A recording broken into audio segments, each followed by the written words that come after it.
উত্তর কোরিয়া সফরে গিয়ে দেশটির নেতা কিম জং উনকে একটি গাড়ি উপহার দিয়েছেন রাশিয়ার প্রেসিডেন্ট ভ্লাদিমির পুতিন।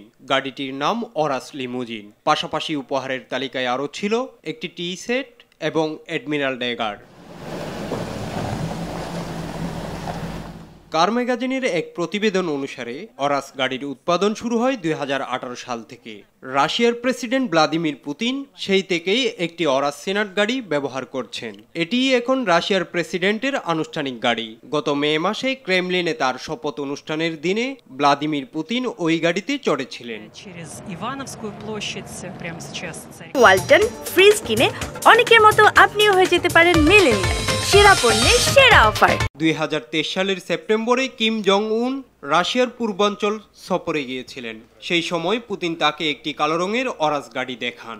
সেই গাড়ি ছিল ধাতব পাত লাগানো, যা শত্রুপক্ষের গুলি ঠেকাতে পারে। গাড়িটি মূলত সোভিয়েত আমলে তৈরি জিল লিমুজিনের উন্নত ভার্সন।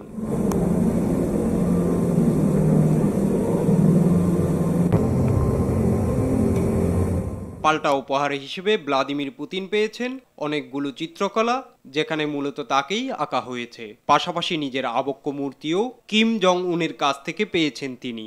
রাশিয়ার বার্তা সংস্থা তাসকে এসব তথ্য জানিয়েছেন দেশটির প্রেসিডেন্টের উপদেষ্টা Yuri Ushakov. Imran Hussain, RTV।